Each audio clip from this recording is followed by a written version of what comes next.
सातवीं आठवीं सदी में भारत भूमि विभिन्न मतों, संप्रदायों और धर्मावलंबियों की धरती में परिणत हो चुकी थी।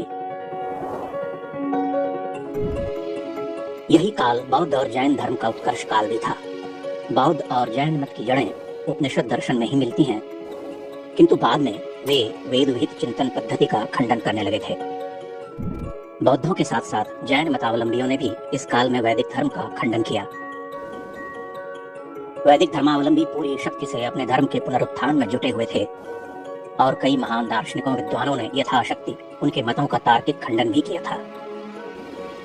किंतु भारत की इस महान सनातनी परंपरा के पुनर्जीवन के लिए किसी दैवी आत्मा की प्रतीक्षा थी।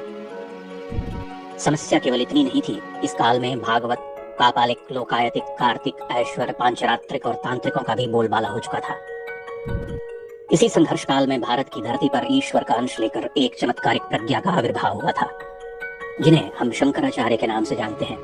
ऐसा माना जाता है कि भूदेवता और देवियों ने भगवान आशुतोष से प्रार्थना की थी। मध्वाचार्य के मतानुसार भगवान शिव ने देवी देवताओं को आश्वस्त किया था कि वे स्वयं मनुज रूप में अवतरित होंगे। शंकर के जन्म काल पर मतभेद है। बहुत सारे विद्वान उन्हें ईसा से 5 शताब्दी पूर्व का मानते हैं, किंतु अधिकांश विद्वानों का मत है कि वे 788 ईस्वी में अवतरित हुए थे। केरल के कालड़ी में उनका जन्म हुआ था। उनके पिता का नाम शिवगुरु था और माता थी विशिष्टा। कथा है कि पुत्र प्राप्ति की कठोर तपस्या में डूबे शिवगुरु से साक्षात शंकर ने पूछा था कि तुम्हें एक सर्वज्ञ किंतु अल्पायु पुत्र की कामना है या ज्ञानी दीर्घायु अनेक पुत्रों की इच्छा रखते हो। शिवगुरु ने स्वप्न में ही कहा कि वह सर्वज्ञ किंतु अल्पायु पुत्र की ही कामना करते हैं। इस तरह से विशिष्टा और शिवगुरु के घर एक परम तेजस्वी बालक का जन्म हुआ। पुनर्वसु नक्षत्र में वैशाख शुक्ल पंचमी के दिन शंकर प्रकट हुए। मान्यता है कि शंकर जन्म के वर्ष भर बाद ही सभी अक्षर खींचने लगे थे। दूसरे वर्ष में उन्होंने पढ़ना सीख लिया। तीसरे वर्ष में काव्य और पुराण सुनकर ही समझने लगे। वह बहुत छोटी आयु से ही श्रुतधर थे। एक बार सुनी हुई कथा वह कभी नहीं भूलते। 3 वर्ष की आयु में चूड़ाकरण संस्कार होने के बाद उनका तेज प्रखरतर होता चला गया। बहुत शीघ्रता से वह वेदों का अध्ययन कर गए। 5 वर्ष की आयु में उनका यज्ञोपवीत संस्कार संपन्न हुआ। इसी आयु से वह शास्त्रार्थ में विद्वानों को पराजित करने लगे। दुर्भाग्यवश उनकी इस महान प्रतिभा को देखने के लिए पिता शिवगुरु जीवित न रहे। शंकर जब 3 वर्ष के थे तभी उनका देहांत हो गया। उन्होंने अल्पकाल में ही 4 वेदों और 6 शास्त्रों का अध्ययन कर लिया था। उनकी मेधा और ग्रहण शक्ति देखकर गुरु भी अचंभित होने लगे थे। 7 वर्ष की आयु में ही शंकर वेदादिक समस्त शास्त्रों के महाज्ञाता होकर गुरुकुल से लौट आए। अब उन्हें उस संसार में रमना था जो महायतियों का भाव क्षेत्र कहा जाता है, किंतु शंकर के सामने उनकी वृद्धांबा का प्रेम था। यद्यपि इन्हीं दिनों उनकी माता को ऋषि अगस्त्य ने बताया था कि उनका पुत्र केवल 32 वर्ष ही जीवित रहेगा। यद्यपि वह 16 वर्ष की आयु में ही अपने समस्त कार्य पूर्ण कर लेगा, तथापि इस संसार के लिए उसे 16 वर्ष और रहना होगा। विशिष्टा व्यग्र व्याकुल रहा करती। तभी शंकर ने उनसे संन्यास ग्रहण की इच्छा जताई। माता शोकाकुल होकर रोने लगी। उन्हें माता का आदेश नहीं मिला। तभी एक घटना हुई। एक दिन वह पूर्णा नदी में स्नान करने गए। जल में उतरते ही एक मगर ने उनके पांव को पकड़ लिया और उन्हें खींचने लगा। वह आर्तनाद कर माता को पुकारने लगे। माता भयाक्रांत होकर अपने पुत्र को बचाने की चेष्टा करने लगी। उन्होंने देखा कि शंकर का शरीर तो जल में डूबा हुआ है, लेकिन चरण कमल ऊपर है। तभी शंकर ने माता से पुनः संन्यास ग्रहण की आज्ञा मांगी। वह कहने लगे कि केवल संन्यास ग्रहण से ही उनकी मुक्ति संभव है। विवश होकर माता ने उन्हें सन्यासी हो जाने की स्वीकृति दे दी। शंकर जल से बाहर आए, मूर्छित माता को उठाया। वह अब भी अपने पुत्र के वियोग की कल्पना से कांप उठती थीं। वह उन्हें मनाने के लिए भावनात्मक बातें कहती। अंततः शंकर से उन्होंने एक वचन लिया कि भले ही वह सन्यासी हो जाए, परंतु उनकी मृत्यु के पश्चात दाह संस्कार वही करे। शंकर ने स्वीकृति दी। माता का आशीष पाकर वह गृह त्यागी हुए। उन्होंने केरल से मध्य भारत की ओर बढ़ना प्रारंभ किया। यह शंकर के जीवन का नया पर्व था, एक नया प्रस्थान। वह काषाय वस्त्र धारण कर हाथ में दंड लिए गुरु गोविंदपाद के आश्रम में प्रविष्ट हुए। 8 वर्षीय शंकर का अद्भुत तेज देखकर गोविंदपाद अभिभूत हुए। उन्होंने पूछा कि तुम कौन हो? शंकर ने उत्तर दिया, हे प्रभु, मैं पृथ्वी नहीं, न जल हूँ, न तेज हूँ, न वायु, न आकाश, न उनके गुण हूँ, न इंद्रियां, इन सबसे परे जो केवल परम तत्व शिव है, वही मैं हूँ। गोविंदपाद विस्मित रह गए। उन्होंने अपनी योग दृष्टि से जान लिया कि साक्षात शंकर सामने खड़े हैं। शंकर ने दंडवत होकर उनका शिष्यत्व ग्रहण किया। गोविंदपाद गौड़पाद के शिष्य थे और आदिशेष के अवतार माने जाते थे। शंकर ने उनसे समस्त विद्याओं का ज्ञान लिया। सभी विद्याओं में पारंगत होने के पश्चात एक दिन गोविंदपाद ने उनसे कहा कि वह शिवपुरी यानी वाराणसी जाकर वेदांत मत का प्रचार करें। तभी गोविंदपाद ने कहा कि शंकर महर्षि वेद व्यास ने ही स्वयं मुझसे कहा था कि तुम्हारा एक शिष्य मेरे समान ही ज्ञाता होगा, वही वेद विरोधियों और कुमार्गियों का खंडन करेगा, वह महान भाष्यों की रचना भी करेगा। आज मैं देख रहा हूँ कि वह शिष्य कोई और नहीं तुम ही हो। शंकर गुरु का गृह त्यागते हुए विह्वल हो उठे। इन 4 वर्षों में उन्होंने राजयोग, हठ योग और ज्ञान योग की पूर्ण शिक्षा प्राप्त कर ली थी। गोविंदपाद के आश्रम से प्रस्थान करते हुए शंकर ने एक नए समय में प्रवेश किया। वह वाराणसी पहुंचे। मणिकर्णिका घाट पर उन्होंने अपना निवास बनाया। काशी में आद्या शक्ति ने उनकी परीक्षा ली।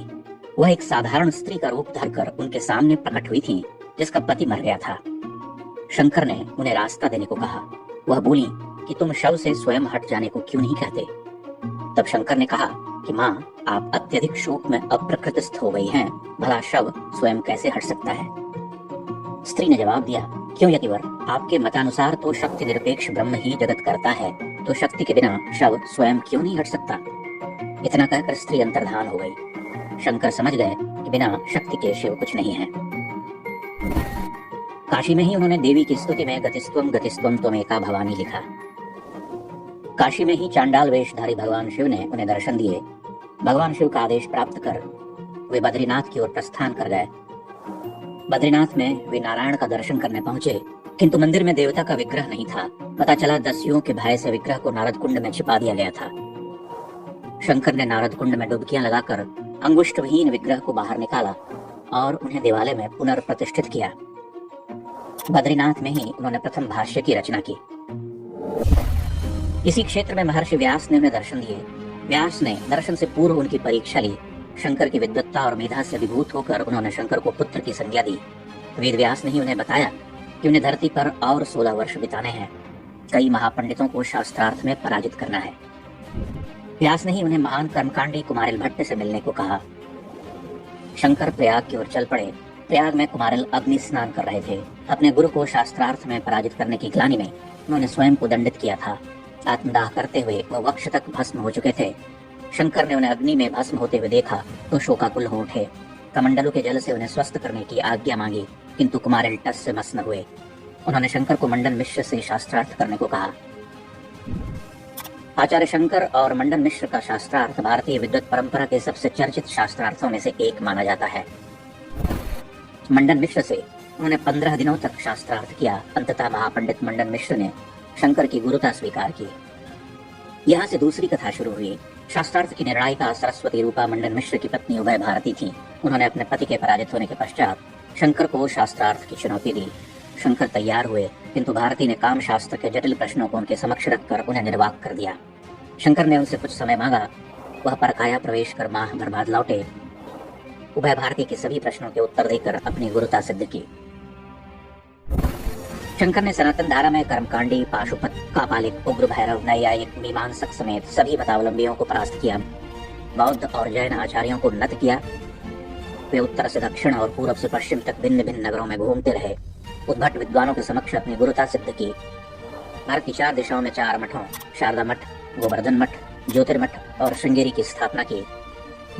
इसके अलावा अनेक मंदिरों में देवी देवता की पूजा अर्चना प्रारंभ की। शंकर के द्वारा स्थापित 4 मठों में शंकराचार्य की परंपरा आज तक निर्बाध रूप से चल रही है। माना जाता है कि 4 मठों के अतिरिक्त उन्होंने कांची मठ की भी स्थापना की थी। कांची के आचार्यों का एक मत यह है कि शंकराचार्य ने अपने अंतिम वर्ष कांची में ही बिताए थे, वहीं अपनी देह का त्याग किया था, किंतु इसका कोई प्रमाण नहीं मिलता। बहुत सारे विद्वान मानते हैं कि उन्होंने हिमालय के उत्तुंग शिखरों पर अपनी नश्वर देह को त्यागा था। बद्रीनाथ, केदारनाथ के अतिरिक्त कश्मीर और सुदूर पूर्व, पश्चिम, मध्य भारत से लेकर दक्षिण के सभी प्रांतों में घूम घूम कर उन्होंने अद्वैत वेदांत का प्रचार किया, अपने मत को प्रतिष्ठित किया, अति महत्वपूर्ण भाष्य लिखे। प्रस्थान त्रयी पर उनका भाष्य अद्वितीय माना जाता है। इसके अलावा गीता भाष्य, उपनिषद भाष्य समेत कई ग्रंथों पर उन्होंने अमूल्य लेखन किया। सैकड़ों भावपूर्ण स्तुतियां और स्तोत्र लिखे। वे एक अद्वैतवादी थे, किंतु व्यवहार क्षेत्र में देवी देवताओं, तीर्थों, पवित्र नदियों की उपासना और आराधना की सार्थकता को समझते थे। उन्होंने शिव, विष्णु, गणेश, शक्ति, युगल देवता, नदी, तीर्थ आदि पर मनोहर स्तोत्र लिखे। आनंद लहरी, गोविंदाष्टक, दक्षिणामूर्ति स्तोत्र, 10 श्लोकी, चरपट पंजरिका, 12 पंजरिका समेत षटपदियों की रचना की। वेदांत का सरल निरूपण करते हुए कई सारे प्रकरण ग्रंथ लिखे। तंत्र ग्रंथों की भी रचना की। शंकर को अधिकांश भारत एक महान दार्शनिक यतीन्द्र के रूप में जानता है, किंतु वे एक विलक्षण कवि भी थे। सनातन के अप्रतिम योद्धा के रूप में उनकी गणना होती है। उन्होंने भिन्न मतों, संप्रदायों में बटे सनातनी समाज को एक सूत्र में जोड़कर हिंदू धर्म का ध्वजदंड गाड़ दिया। उन्होंने ब्रह्म को सत्य कहा, जगत को मिथ्या माना। उनकी स्तुतियों में इस जगत की निस्सारता का भाव बार बार प्रकट होता है। आश्चर्य है कि सर्वज्ञ और दिग्विजयी शंकराचार्य इस भवारण्य में स्वयं को अकेला पाते हैं और कहते हैं, भवारण्य भीतम क्षमाम पाहि भद्रे, नमस्ते नमस्ते नमस्ते भवानी। वे केवल 32 वर्ष के लिए इस धरती पर आए थे। 32 वर्ष की अल्पायु में उन्होंने अविश्वसनीय कार्य किए। उनकी महत्ता इस बात में भी निहित है कि आज भी बहुत सारी स्तुतियां, स्तोत्र और हिंदू पूजन पाठ आदि की पुस्तकों के अंत में लिखा मिलता है, आदि शंकराचार्य विरचितम। उनकी मेधा और कार्यक्षमता अलौकिक थी। महान यायावर शंकर को भगवान शिव का ही अवतार माना जाता है।